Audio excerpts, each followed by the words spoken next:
من كل زفوة، من كل زلة وهفوة.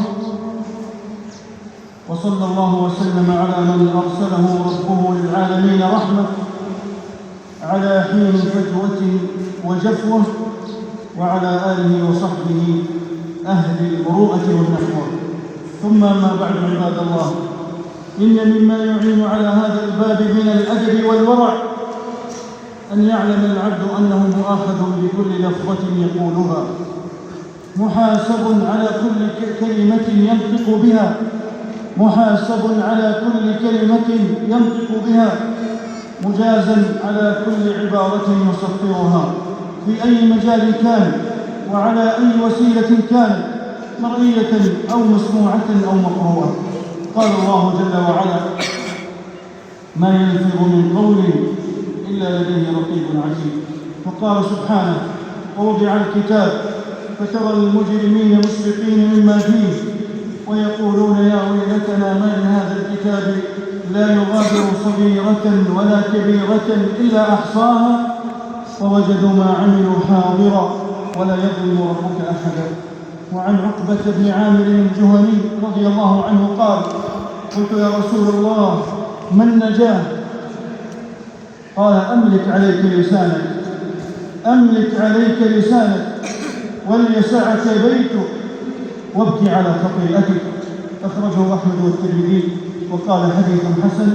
فالسعيد عباد الله، فالسعيد عباد الله من راقب ربه فأمسك عليه لسانه واشتغل بخاصة نفسه وترك ما لا يعنيه. ثم صلوا وسلموا على خير خلق الله محمد بن عبد الله كما أمركم بذلك ربكم، فقال جل في علاه: إن الله وملائكته يصلون على النبي يا أيها الذين آمنوا صلوا عليه وسلموا تسليما.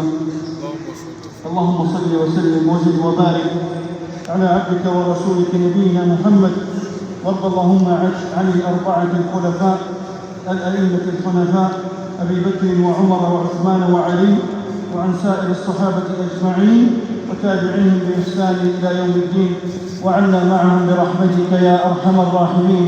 اللهم أعز الإسلام والمسلمين، آمين. اللهم أعز الإسلام والمسلمين، آمين. واحمي حوزة الدين، آمين. وانصر عبادك الموحدين يا رب العالمين، آمين. اللهم فرج هم المهمومين، اللهم فرج هم المهمومين من المسلمين، ونفس كرب المكروبين، واقض الدين عن المدينين، آمين. واشف مرضانا ومرضى المسلمين. اللهم آمنا في أوطاننا، وأصلح أئمتنا وولاة أمورنا، وأيد بالحق والتوفيق والتسديد إمامنا وولي أمرنا خادم الحرمين الشريفين. اللهم أطل عمره في صحة وعافية ونعمة سابغة ضافية. اللهم وفقه وولي عهده الأمين لما فيه صلاح البلاد والعباد وعز ورفعة للإسلام والمسلمين. اللهم احفظ جندنا المرابطين على الحدود والثغور، اللهم احرسهم بعينك التي لا تنام، واكنفهم بركنك الذي لا يرام يا رب العالمين. اللهم كن لإخواننا المستضعفين في كل مكان، اللهم كن لإخواننا المستضعفين في كل مكان، اللهم كن لهم مؤيدا وظهيرا ومعينا ونصيرا. اللهم كن لهم في فلسطين، اللهم كن لهم في فلسطين وفي كل مكان يا رب العالمين. اللهم عليك باليهود الغاصبين الصهاينة المعتدين، اللهم عليك بهم فإنهم لا يعجزونك. اللهم اشغلنا بما ينفعنا، اللهم أشغلنا بما ينفعنا، واصرف عنا ما يضرنا، واجعلنا هداة مهتدين غير ضالين ولا مضلين برحمتك يا أرحم الراحمين. اللهم ارحمنا بترك المعاصي أبدا ما أحييتنا، وارحمنا أن نتكلف ما لا يعنينا، وارزقنا حسن النظر فيما يرضيك عنا بفضلك وجودك يا أكرم الأكرمين. ربنا آتنا في الدنيا حسنة وفي الآخرة حسنة وقنا عذاب النار. سبحان ربك رب العزة عما يصفون، وسلام على المرسلين، والحمد لله رب العالمين.